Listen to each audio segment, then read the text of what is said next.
Hey everybody, what's going on? This is Tony. Thanks for joining me for another episode of Tony Flyin Solo. So guys, this week on this awesome episode, I have a very special guest. I've talked about her a couple times when need be, but she is here today joining me, and that is my fiance, Bekah. Say what's up, Bekah. What's up, Bekah? So... this is going to be a fun podcast because this is the first time I think I've had you on the show for a full episode. It's so nice of you. Thank you. Yeah. What a great way to end 2015. I know, right? New Year's coming up in, 2 days? Is this your last Tony Flyin Solo of 2015? It is, actually. Good way to end it. Yeah. So, I do want to kind of jump into this because this is something that I find very interesting. Now, you know, obviously, that I am not a Star Wars fanboy. By any means. A little bit you are, though. No, I'm not. A little bit. You have a touch of it. In what way? In the way that you've been talking about the new Star Wars for many, many, many months. Much like other people. You get excited when you see BB-8 out in stores, like at Bed Bath & Beyond. And you get pumped every time you see the preview for it. You say, yes! Every time it comes on. So that's how you're a little bit of a fanboy when it comes to Star Wars. Yeah, but I'm excited about the movie, but I'm not, like, obsessed with it like a lot of people are. No, I mean, luckily for us, we don't have any Star Wars memorabilia lying around the house. Not that lucky. I shouldn't offend anybody when I say that, but... it's not like you have a whole man cave dedicated to like Darth Vader or whatever. No, I mean I don't think I'm like a big fan. There are. I mean, I like the movies, but I'm not a big Star Wars fan like most people are. I think I've seen all 3 movies a total of maybe like 1.5 times, 2 times at the most, and I enjoyed them. But I don't. 3? Weren't there like 6 or something? Well, yeah, but I mean I look at the first like the major 3, okay. Right? So. 4, 5, and 6 were the ones that I watched, and then I watched episode 1, 2, and 3, and I think I've seen episode 1 maybe like 3 times, and then I saw the new one, The Force Awakens, twice, which was great. But my point being is that you don't give a shit about Star Wars at all. And I want to know why. Like, what is it about it that just doesn't attract you to it? I feel like my generation, I mean, we're only like 3 or 4 years apart, but I still feel like my generation was kind of caught in the middle of when those first original ones came out, and then when like the Liam Neeson movies came out. I feel like I was sort of I like how you call them the Liam Neeson movies. In between a little bit. The Ewan McGregor movies. But no, I was episode like, 1, 2, and 3. Whatever. I was caught in between.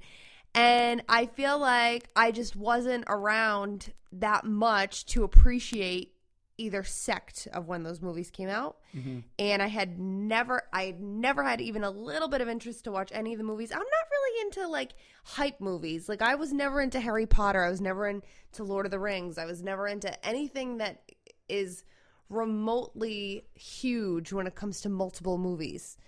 And sequels and trilogies and whatnot. I'm not into that. I'm not about that. Well, I would have to disagree because you were a big fan of the Twilight series. I wasn't a big fan at all. Yes, you were, because I didn't see Twilight until actually one of my sister actually let me borrow it. She's like, here, if you ever want to watch Twilight, here's the DVD. Bragger. And then, well, no, honestly, like I didn't give a shit because honestly, like vampires don't like sparkle like fucking Kay jewelers. They burst into flames when they're in sunlight. So that didn't make any sense to me.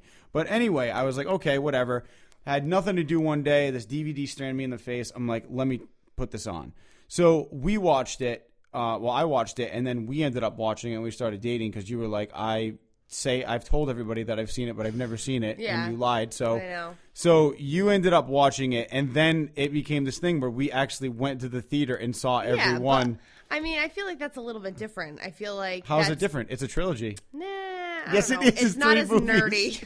Yes, it is. If anything, it's super nerdy. No, there's a romance to it. I feel like there's a romance in Star Wars. Princess Leia, Han Solo. I'm already bored. See, though? You don't give it a chance. I don't really, because I don't care. Yeah, I know. Because at least with Twilight, it's like these young, attractive-looking actors and actresses. So what are you saying, that no one in Star Wars is attractive? Chewbacca's pretty cute. But look at the new girl, Rey. She's attractive. She's a British chick. She looks like everybody else out there. No, she doesn't. She does. No, she doesn't. All right, fine. But anyway, I'm not into Star Wars. Those that are, I'm so happy for you. This has been a huge year for you. So congratulations, and I don't even know how 2016 is going to top 2015. Let's move on. Yeah, no, excellent. So, yeah, but going back to Star Wars for a second. I thought we were moving on. No, you moved on. I wasn't moving on. The end of the year is all about moving on. No, honestly, I just have one more question for you. Okay. I want you to name at least 3 characters from Star Wars. All right. 3. Han Solo, Darth Vader, and Chewbacca. Give me 2 more. Princess Leia and Luke Skywalker. Give me 2 more. BB-8, C-3PO. 1 more. R2-D2. Oh, I knew you were going to go for the freaking easy ones. I was like, if she's going to get the robots. Whatever, I passed the test. I won a prize. All right, cool. You know, at least you know the characters, but you don't know the storyline. That's fine. No. Anyway, so yeah, moving on. One of the things I want to touch upon next is, I don't know what was going on with TLC last night, but I'll tell you what was going on. No. You and I are in between shows. Because, like, we're right in that smack dab of the season when it's like, the everything goes on winter break finales. Sucks. Yeah. So we're always looking for new shows to watch. And so anytime I'm in that sort of place in my life where I need a new show, I always look at the hot mess, cringeworthy television that is TLC. Yeah, but with TLC, they had some really weird shows last night. Like, they had, first of all, I had never heard of the show, but it's called Married by Mom and Dad. And it's basically like modern day guys and girls who can't find anybody, so they leave it up to their parents to find the perfect person for them. Yeah. It is so awkward. So cringeworthy, but so interesting to watch because it is like a modern day like matchmaking. Or how do they do it in like other cultures? It's called something else. Not matchmaking. An arranged marriage. An arranged marriage. Yeah. So it's sort of like that. It's these late 20s, early 30s people who they've done the online dating. They've done the traditional way of trying to meet people. They haven't met anybody yet. So they put their fate, their love lives into the hands of their parents and TLC and rely on them and TLC to find some loser to marry. And that's about it. Yeah, but it's weird because it's like, I feel like they do it differently. They have some parents who allow them like to meet with them and then without the, like, it wasn't like a sketch. It wasn't like a, they weren't following like a certain pattern. No, but even just like watching the parents talk to these like hopefuls, meeting them for the first time was really bad. Because let's face it, meeting parents for the first time is awkward enough.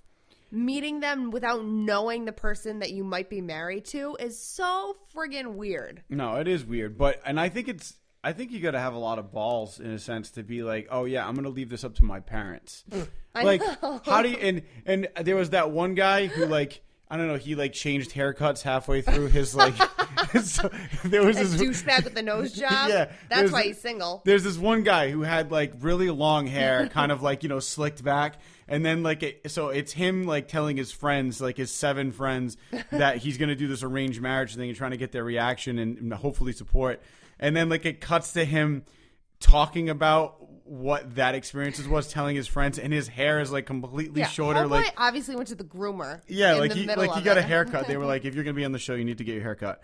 But it was just funny because one guy was like, that I kind of respected was like, there's 2 guys actually I respected. The first guy was like, why don't we just cut the shit? Yeah. He's like, are you serious? You really want to do this? He goes, I think it's ballsy to do this. And then his other friend was like, yeah, but like, what about the spark? Yeah. It's kind of like I like how everybody's like, oh, like attraction comes second. Like you have to be. Attraction comes well, first. Yeah, but a lot of people. Yeah, but people. That's what I'm saying. Like people say that like, oh, it's personality, and like, yeah, the personality does play a part.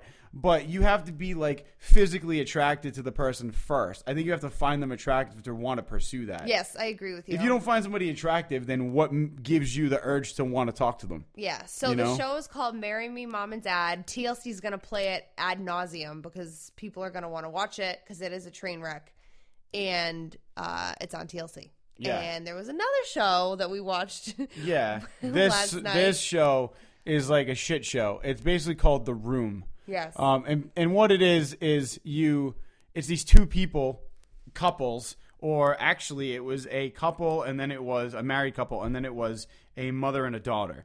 And they have these pre-written questions that they all have written down, and then they don't know what order they're going to ask them in. And so somebody asks a question, that question is discussed, and then they move on to the next one. But there was like this Asian woman and this white guy. Yeah, they were married. And they're talking, and her first question was like, what do you find attractive about me? And he was like, I just thought his answer was kind of weird. He was like, well, I like physically, he's like, I like your body. And then he goes, I like your boobs. Yeah. And then he's like, I like your face and your eyes. But then like they do like a profile where you can see both of them sitting in the chairs, and like, if this guy found her boobs like attractive, I don't know if he's seen any other boobs ever. Probably not. Like they look like No. they just like I don't know. I did not find her body attractive. I mean, to each his own, but like I just don't understand what this guy sees. No, but basically the show puts these two people who are obviously very connected, whether it is a mother and a daughter, whether it is a married couple, whoever, they put them in a room together. Nobody else is in there except the TLC camera crew. And It's like forced therapy. It is forced therapy. You read cards. Like, I was waiting for these people to ask even more ridiculous questions. Like, I'm surprised that Asian woman to her white husband wasn't like, does my vagina smell? Like, it was, they were just asking the most, and not that is like putting race into it. I didn't mean to put race into it. I'm just saying, like, it was just, I was just trying to identify painting them. the picture. Yeah. So it was just a very awkward encounter between the two of them. And I feel like it really made it seem like they weren't going to stay together. Then there was this mother and daughter duo. The mom is like an older mom, like had her when she was like 40. And then, not that there's anything wrong with that, but then there's the daughter who's this like emo chick. She's a model, but she's kind of got, like, you know, like a really skinny kind of like, yeah, like blonde frizzy hair kind of model. She's like, well, Mom, you know, I just like, I don't know if like you respected me when I was younger, and like you were there for me, and you always like criticized my eating habits. And it's just like, oh my God, girl, please get your shit together. And she was like, and the mother's like, I just want to know, are you proud of me? and then she's like, yes, Mom, I'm proud of you. I don't know. It really means a lot to know that you respect me and my boundaries, Mom. It was so dumb. And then at the end of it, it's like they're out in the street basically doing like a recap. Yeah. And I don't know where this girl was like when they were asking questions, but the mother was there because she was like physically. But you know, she was there, like her head was in it. So they're talking, and she's like, what did you think about this? She's like, well, I think it was a good experience, you know, because we both like got to know a little bit more. We learned about each other, and like the daughter is like on some fucking like high trip, like she's not even focused, and then she like kind of comes back into consciousness, and she's like, yeah, I agree, it was good. Like, just so out of it. Yeah. I don't know. Her drugs kicked in. But that show's called The Room, and it's also on TLC. For whatever reason, I think that they air that late night on TLC. Yeah, but the Room is probably, I think, the show that I would want to watch again. Yeah. Just because I like to see what kind of awkward questions are going to be asked. Yeah. I think as it goes on, the questions are going to get worse. I think so too. So that's called The Room. Yeah. Also, a couple other shows to touch upon. I don't know if you guys have watched the show, but it's on NBC, and it's called Superstore. And it's basically a comedy making fun of what a Walmart would be. And the name of the store in the show is called Cloud9. But this show is hilarious. It really is probably one of the best comedies I've seen on TV in a long time. It actually makes me laugh. And it takes a lot to make me laugh. And this show is really pulling it off. So if you've ever been to Walmart and you think or you've ever worked in retail, I think, you'll understand why the show is so funny. I think Jim should watch it because he worked at Walmart for a while. Anybody that's ever worked in retail would appreciate it, but no, it's but it's really poking fun at Walmart. I mean, even the badges are a parody of that. Also more like Sam's Club and BJ's. I feel like it's more of a wholesale club too because they do the same. Anyway, but no, it's called Superstore. NBC's trying out this brand new show. They only have had 3 episodes. It's never a great sign when they decide to launch a show in the middle of the year. I always feel like that's sort of I don't know. That's kind of taking a risk. Yeah,